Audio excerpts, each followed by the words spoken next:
શ્રી ગણેશાય નમઃ। મિત્રો, આપ જોઈ રહ્યા છો યુટ્યુબ પર આપણી ચેનલ ધાર્મિક વ્રત કથા। આપ સૌનું હાર્દિક સ્વાગત છે। આજે આ વિડીયોમાં આપણે જાણવા જઈ રહ્યા છીએ તારીખ 22 સપ્ટેમ્બર 2025 સોમવારથી 2 ઓક્ટોબર 2025 સુધી ચાલતી શારદીય આસો માસની નવરાત્રી વિશે। અહીં આપણે જાણીશું ઘટ સ્થાપનનું શુભ મુહૂર્ત, નવદુર્ગાની પૂજા અને આરાધના કેવી રીતે કરવી, કયા દિવસે કયું નવરાત્રી આવે છે, માની સવારી શું છે, પૂજાના વિશેષ મુહૂર્ત। જો આપને આ વિડિયો પસંદ આવે તો લાઇક અને શેર કરજો, અને જો આપ અમારી ચેનલ પહેલીવાર જોઈ રહ્યા છો તો સબસ્ક્રાઇબ કરજો, જેથી આવનારા નવા વિડિયો આપ સુધી તરત પહોંચી શકે। ધન્યવાદ। ઓમ જયંતી મંગલાકાલી ભદ્રકાલી કપાલિની દુર્ગા ક્ષમા શિવાધાત્રી સ્વાહા સ્વધા નમસ્તુતે। બોલો માં નવદુર્ગાની જય, માં નવચંડીની જય। સૌ પ્રથમ સર્વે ભક્તજનોને નવરાત્રિની હાર્દિક શુભકામનાઓ। મિત્રો, નવરાત્રિનો અર્થ છે નવદુર્ગાની પૂજા અને મહાશક્તિની આરાધના। જે ભક્તો નવરાત્રિ દરમિયાન માની પૂજા કરે છે, વ્રત ઉપવાસ પાળે છે, ઘટ સ્થાપન કરે છે અને અખંડ જ્યોત પ્રગટાવે છે, તેઓ શક્તિ પ્રાપ્ત કરે છે। કહેવાય છે કે માની આરાધના દ્વારા નકારાત્મક ઉર્જા દૂર થાય છે અને કુળદેવીના રૂપમાં મા ઘરોમાં બિરાજમાન રહે છે। હિન્દુ પંચાંગ મુજબ વર્ષમાં 4 મુખ્ય નવરાત્રિ આવે છે, તેમાં આસો માસની નવરાત્રિને શારદીય નવરાત્રિ કહેવાય છે। મિત્રો, આસો માસની નવરાત્રિ અને ચૈત્ર માસની નવરાત્રિ સંસારિક ભક્તો માટે મનાય છે, જ્યારે માઘ, અષાઢ અને પોષ માસની નવરાત્રિઓને ગુપ્ત નવરાત્રિ કહેવામાં આવે છે। ઘણા ભક્તો 4 નવરાત્રિને મુખ્ય માને છે, જ્યારે કેટલાક ભક્તો 5 નવરાત્રિને મહત્વપૂર્ણ ગણે છે। બધી નવરાત્રિમાં માતાની પૂજા અને આરાધના કરવામાં આવે છે। સામાન્ય નવરાત્રિમાં નવદુર્ગાની પૂજા થાય છે, જ્યારે ગુપ્ત નવરાત્રિમાં 10 મહાવિદ્યાની ઉપાસના, તંત્રમંત્ર અને સાધના કરવામાં આવે છે। 2025ની શારદીય નવરાત્રિ ખાસ માનવામાં આવે છે। આ વખતે નવરાત્રિ 9 દિવસ નહીં, પરંતુ 10 દિવસ સુધી રહેશે, કારણ કે તેમાં વૃદ્ધિ તિથિ આવશે। આ દરમિયાન દુર્ગાના 9 સ્વરૂપોની વિધિપૂર્વક પૂજા અને ઉપાસનાનું વિશેષ મહત્વ છે।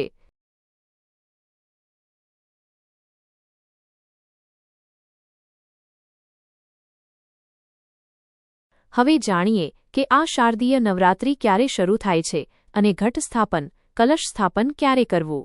આસો માસની પ્રતિપદા તિથિ 21થી 22 સપ્ટેમ્બર 2025ની મધરાત્રિએ શરૂ થઈને 22થી 23 સપ્ટેમ્બર 2025ની મધરાત્રિએ લગભગ સવારે 2:55 વાગ્યે પૂર્ણ થશે।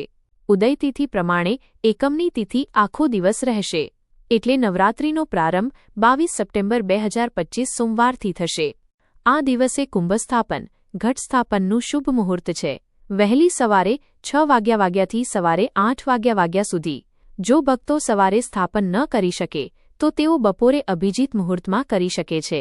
અભિજીત મુહૂર્ત રહેશે સવારે 11:49 થી બપોરે 12:38 સુધી।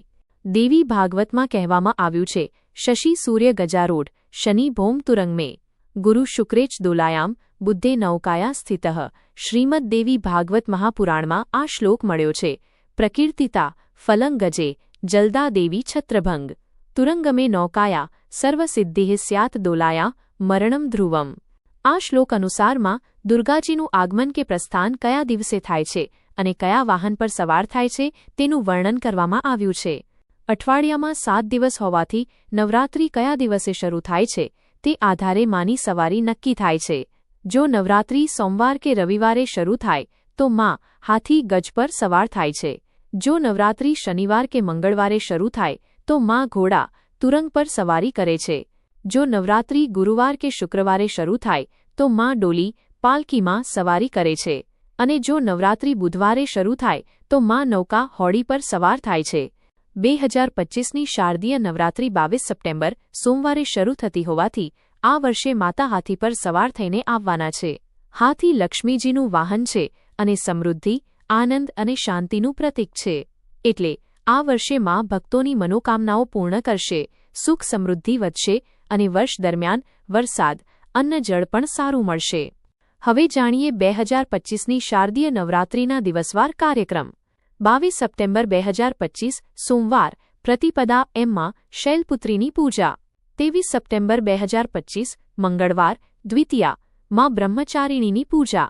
24 સપ્ટેમ્બર 2025 બુધવાર તૃતીયા એમમાં ચંદ્રઘંટાની પૂજા 25 સપ્ટેમ્બર 2025 ગુરુવાર તૃતીયાની વૃદ્ધિ તિથિ હોવાથી આજે પણ ચંદ્રઘંટાની પૂજા થશે પણ સાંજે ચતુર્થી શરૂ થવાને કારણે વિનાયક ચતુર્થીનું વ્રત પણ કરવામાં આવશે 24 સપ્ટેમ્બર 2025 શુક્રવાર ચતુર્થીમાં કુષ્માંડાની પૂજા 27 સપ્ટેમ્બર 2025 શનિવાર પંચમી એમમાં સ્કંદમાતાની પૂજા 28 સપ્ટેમ્બર 2025 રવિવાર ષષ્ઠી માં કાત્યાયનીની પૂજા 29 સપ્ટેમ્બર 2025 સોમવાર સપ્તમી માં કાલરાત્રિની પૂજા 30 સપ્ટેમ્બર 2025 મંગળવાર અષ્ટમી માં મહાગૌરીની પૂજા આ દિવસે કુમારી પૂજન ભૈરવ પૂજન અને યજ્ઞ યાગ થાય છે 1 ઓક્ટોબર 2025 બુધવાર નવમી એમાં સિદ્ધિદાત્રીની પૂજા ઘણા મંદિરોમાં યજ્ઞ યાગાદિ થશે 2 ઓક્ટોબર 2025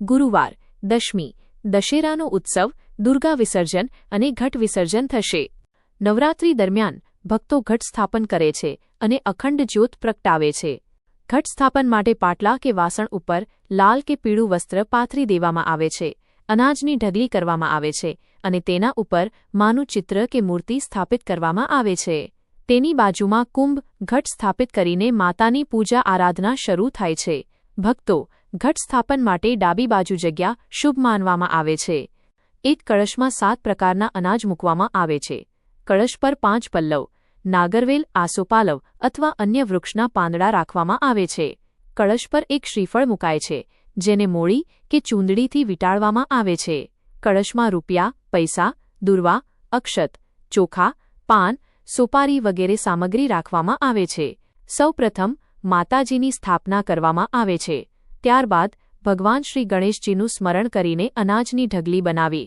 તેના ઉપર તાંબાનો પિત્તળનો માટીનો કે ચાંદીનો કળશ મૂકવામાં આવે છે કળશ પર મોળી બાંધવામાં આવે છે પછી ગંગાજળ અથવા શુદ્ધ જળ ભરવામાં આવે છે તેમાં